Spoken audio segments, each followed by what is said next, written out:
Kênh Tác Chiến Mạng xin chào các bạn. Mời các bạn theo dõi video đặc công Việt Nam đánh máy bay B-52 ngay tại căn cứ Mỹ như thế nào. Trong chiến tranh Việt Nam, người Mỹ cho rằng Utapao là căn cứ quân sự bất khả xâm phạm và thường xuyên để trong căn cứ khoảng 20 máy bay B-52. Mỗi đêm, Mỹ sử dụng từ 3 đến 5 chiếc B-52 đi giải bom ở Việt Nam. Trong những năm 1965-1966, không quân Mỹ đã dội xuống miền Bắc Việt Nam một khối lượng bom đạn khổng lồ, tập trung đánh phá dữ dội vào các cơ sở điện lực công nghiệp, giao thông, kho dự trữ nhiên liệu, sân bay và các trận địa phòng không, các cơ sở dân sự khác.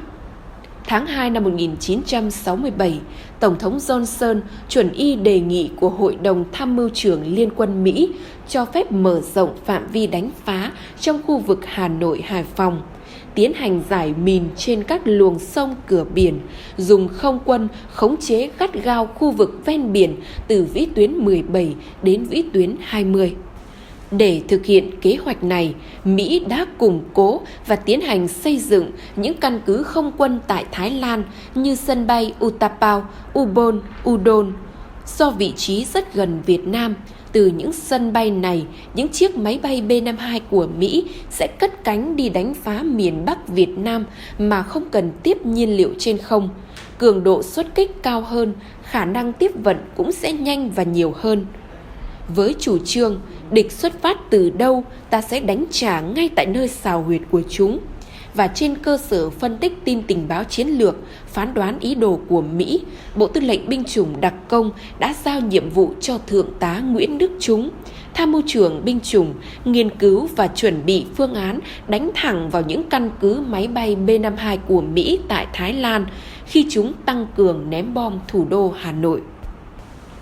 Đánh sân bay Utapao, xào huyệt của những chiếc B-52 ném bom Hà Nội, Hải Phòng.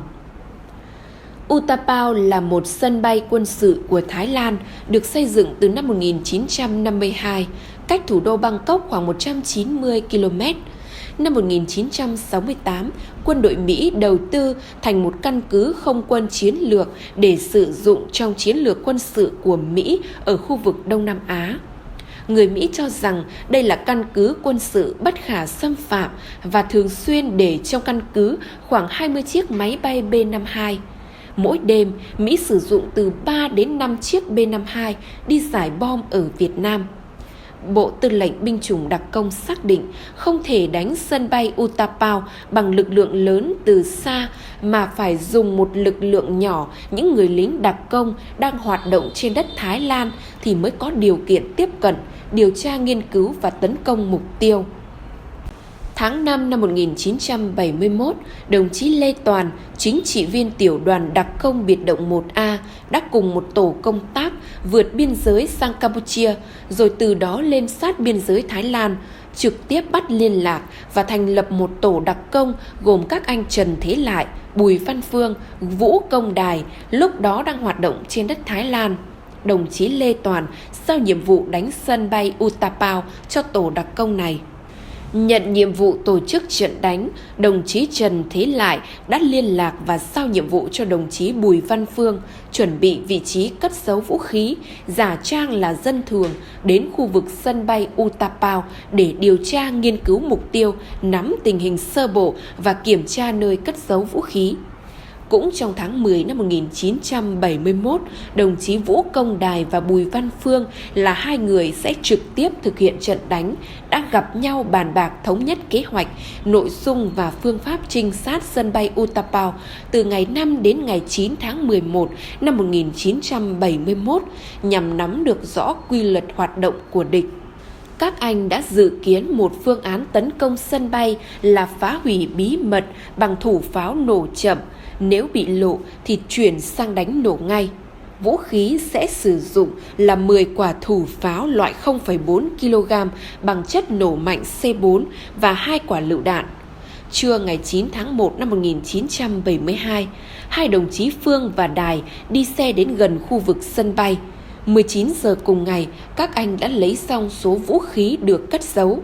Sau khi quan sát nắm tình hình địch, cả hai tiến về phía mục tiêu, tiến hành khắc phục vật cản. Hàng rào bao quanh sân bay là loại dây thép gai 0,3 cm, dựng cao đến 2 m. Những người lính đặc công với chiếc kìm cắt loại nhỏ không thể cắt nổi, phải luồn lách chui qua. Quá trình tiềm nhập vào mục tiêu, các chiến sĩ đặc công đã 3 lần gặp địch, 2 lần khéo léo ngụy trang qua khỏi tầm mắt của chúng. Đến lần thứ 3, trong một tình thế đặc biệt, buộc tổ chiến đấu phải nổ súng tiêu diệt nhóm tuần tra gồm 2 lính Mỹ và 1 con chó Béc-dê. Khi vào nơi để máy bay B-52 đỗ còn cách khoảng 300 mét, bất ngờ gặp 3 xe ô tô và 2 lính Mỹ. Hai anh phải vòng tránh theo hướng khác. Khi khoảng cách còn 50 mét, một tổ tuần tra khác của địch phát hiện, nổ súng bắn chặn. Trong tích tắc, đồng chí Phương tung lựu đạn về phía địch. Lợi dụng thời cơ địch dạt ra tránh, 2 người lính đặc công lao nhanh đến mục tiêu, dùng thủ pháo đánh vào từng chiếc máy bay. Thủ pháo vừa hết, đồng chí Phương ra lệnh rút lui. Đồng chí Đài rút về hướng cửa mở, đồng chí Phương chạy tắt qua khu bom, vượt rào ra ngoài. Khi Bùi Văn Phương vừa thoát ra ngoài khu vực sân bay, thì tiếng súng bỗng rộ lên từ phía cửa mở. Người lính đặc công Vũ Công Đài đã anh dũng hy sinh. Sau đó là những tiếng nổ lớn và những đám cháy bùng lên phía trong khu vực sân bay. 8 chiếc máy bay B-52 của Mỹ đã bị phá hủy. Ngay ngày hôm sau, các hãng thông tấn phương Tây đã đưa tin bình luận Mỹ thật sự hoảng hốt và không hiểu Utapao đã bị đánh bằng cách nào. Chúng không ngờ đặc công Việt Nam đã vào được tận xào huyệt và chỉ với 2 người mà phối hợp ăn ý phá hủy được 8 máy bay B-52. Đoàn đặc công biệt động A-54 đánh sân bay Udon. Tháng 7 năm 1972, đoàn A-54 cử 23 cán bộ chiến sĩ biên chế thành một tổ soi đường và một tổ bảo đảm hậu cần, vượt Trường Sơn, hành quân đến khu rừng nguyên sinh Don Kathom, nằm ở ngã ba biên giới 3 nước Thái Lan, Lào, Campuchia, lập một trạm chỉ huy nghiên cứu tình hình, mở hành lang vào khu vực sân bay Udon. Cuối tháng 7, tổ soi đường bí mật vượt sông luồn rừng nhằm hướng sân bay để đi. Đi được 15 ngày, hết lương thực, các anh đành phải quay về căn cứ. Ngay sau đó, một sáng kiến được đưa ra, đó là dùng kỹ thuật ém lương thực theo kiểu sâu đo, dọc tuyến đường hành lang vào đến sân bay Udon. 3 chiến sĩ của đội, mỗi người mang hơn 30 kg lương thực, đến vị trí A để lại 10 kg, chôn kỹ và đánh dấu rồi quay về. Cứ thế, từng chuyến lương thực được chuyển đến vị trí B, C, D trên suốt chặng đường dài. Đầu tháng 8 năm 1972, tổ soi đường đã liên lạc được với một cơ sở lực lượng cách mạng của ta trên đất Thái Lan. Hàng ngày, các anh thường đóng giả người dân Thái Lan nhằm thực hiện nhiệm vụ trinh sát khu vực sân bay.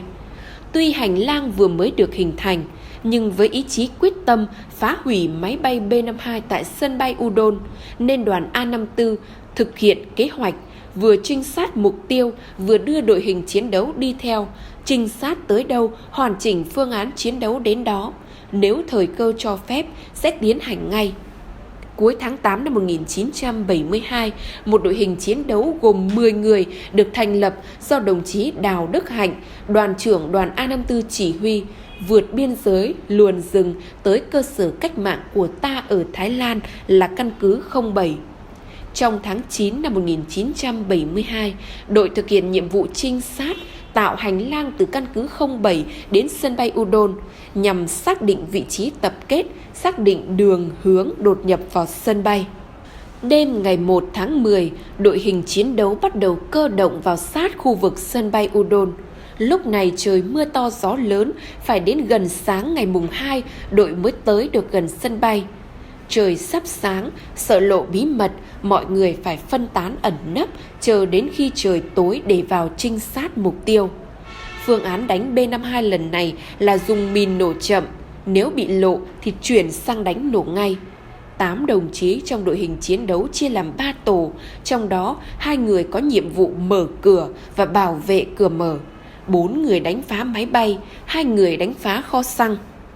tối ngày 2 tháng 10 năm 1972, hai tổ chiến đấu tiềm nhập vào sân bay, tổ mở cửa triển khai bảo vệ đầu cầu. Theo hiệp đồng chiến đấu, sau khi cài đặt lượng nổ, mìn hẹn giờ vào mục tiêu, cả hai tổ phải rút ngay để kịp rời sân bay trước khi trời sáng. Nhưng đã quá giờ hiệp đồng, trời sắp sáng mà tổ mở cửa vẫn không thấy hai tổ chiến đấu quay trở lại. Tại vị trí tập kết, chỉ huy trận đánh nóng lòng nghe tiếng nổ vọng ra từ khu vực sân bay, nhưng không gian bốn bề vẫn tĩnh lặng. Cho tới 10 giờ sáng, ngày 3 tháng 10 năm 1972, khi nghe những tiếng nổ liên hồi từ phía sân bay, tổ đánh kho xăng và tổ mở cửa mới gặp được nhau. 4 người còn lại của tổ đánh B-52 vẫn chưa thể thoát ra được. Tất cả những thông tin ô đôn bị đặc công Việt Nam đánh bom phía Mỹ đã ém nhẹm, không một phương tiện truyền thông nào đưa tin. Sau một thời gian dài, ta mới biết tin 3 người lính đặc công là Phan Xuân Kính, Phạm Văn Lãm, Vũ Công Sướng đã hy sinh ngay tại sân bay. Đồng chí Nguyễn Khắc Nga bị thương nặng và bị địch bắt. Về phía địch, có nhiều máy bay B-52 bị phá hủy, ngoài ra không biết được gì thêm do thông tin đã bị địch bưng bít. Đánh căn cứ Ubon. Trước năm 1972, sân bay Ubon đã 6 lần bị đặc công Việt Nam gài mìn phá hủy, nên địch tăng cường bảo vệ an ninh. Trong thời gian này, để đột nhập vào sân bay như những trận đánh trước đây, đối với lực lượng đặc công của ta là rất khó khăn. Nhưng với quyết tâm phá hủy phương tiện chiến tranh của địch, lực lượng đặc công của ta không chịu bó tay trước những thủ đoạn đối phó mới của địch. Cách đánh địch tập kích hỏa lực được chỉ huy tiểu đoàn đặc công biệt động 1A đưa ra nghiên cứu để vận dụng. Khó khăn nhất đặt ra trong thời gian này với lực lượng của ta là thiếu vũ khí. Ta chỉ còn một số súng bộ binh, mìn, thủ pháo mà không có bất kỳ loại vũ khí nào thích hợp với một trận đánh tập kích hỏa lực. Đồng chí Lê Toàn, chính trị viên tiểu đoàn, đã cùng đồng chí Nguyễn Bá Do bí mật sang Campuchia, gặp Bộ Tư lệnh Quân tình nguyện Việt Nam đề nghị chi viện vũ khí. Đồng chí Đồng Văn Cống, tư lệnh mặt trận, một người rất tâm huyết với bộ đội đặc công cùng cách đánh tinh nhuệ trên khắp các chiến trường, đã quyết định cấp ngay vũ khí theo đề nghị của tiểu đoàn. Và thế là tài sản của tiểu đoàn 1A đã có thêm 2 súng cối 82mm, 2 cơ số đạn, 200 thủ pháo tay cùng một số vật chất chiến đấu. Ngày 2 tháng 10 năm 1972, một đội hình chiến đấu gồm 27 người của tiểu đoàn đặc công biệt động 1A được thành lập. Đội được tổ chức thành 2 bộ phận, trong đó bộ phận trực tiếp chiến đấu gồm 13 người, trang bị một súng cối 82mm, 40 quả đạn và do đồng chí Nguyễn Công Mùi chỉ huy. Lúc này đang là mùa mưa, hành quân mang vác nặng qua mọi địa hình phức tạp đã là vất vả. Do yếu tố bí mật, đội lại phải luồn lách qua các tuyến bố trí của địch. Nhiều đoạn đường ngập sâu trong nước, anh em chỉ lo sao cho đạn dược không bị ẩm ướt, bảo quản được vũ khí, không ai còn tâm trí lo đến miếng ăn là gạo sang đã thiêu mốc, quần áo ẩm ướt cả ngày không được thay, nước uống cạn đục, nằm bờ ngủ bụi. Gần đến khu vực sân bay thì đồng chí Hồi, khẩu đội trưởng bị sốt cao, không thể tiếp tục đi. Để lại 2 chiến sĩ ở lại trông nom, đội hình chiến đấu vẫn quyết tâm lên đường, mặc dù thiếu vị trí khẩu đội trưởng. Cơ động đến vị trí sân bay, bí mật triển khai trận địa, đội hình chiến đấu nổ súng theo đúng kế hoạch đã định. 40 quả đạn mang theo, 5 quả không nổ do ảnh hưởng thời tiết mưa gió ẩm ướt. 35 quả đạn còn lại đã nổ trúng mục tiêu, phá hủy đài chỉ huy sân bay, xưởng sửa chữa và một số thiết bị sân bay. Hoàn thành trận đánh bí mật, nhanh gọn, bất ngờ, đội hình chiến đấu nhanh chóng rời trận địa, chôn súng tại một địa điểm bí mật trên đường lui quân. Nhưng khi về tới gần biên giới, đội đã bị lọt vào ổ phục kích của địch. 6 người lính đặc công đã anh dũng hy sinh. Hàng chục máy bay B-52 vừa bị phá hủy tại sân bay Utapao, Udon, tiếp đến sân bay Ubon lại bị đánh phá chỉ trong thời gian vài tháng, đã khiến cho người Mỹ hoang mang về cách đánh đặc công của ta. những trận đánh này đã diễn ra đúng thời điểm, đúng ý định của Bộ Tư lệnh Binh chủng đặc công là đánh trúng các mục tiêu quan trọng có ý nghĩa chiến lược, và phương pháp đánh địch ngay tại sào huyệt của địch của quân đội Việt Nam thêm một lần nữa được thực hiện và hoàn thành bởi lực lượng đặc công tinh nhuệ, anh dũng. Trên đây là video đặc công Việt Nam đánh máy bay B-52 ngay tại căn cứ Mỹ như thế nào, được tổng hợp và biên tập bởi kênh Tác Chiến Mạng. Cảm ơn các bạn đã quan tâm theo dõi. Hẹn gặp lại trong những video tiếp theo.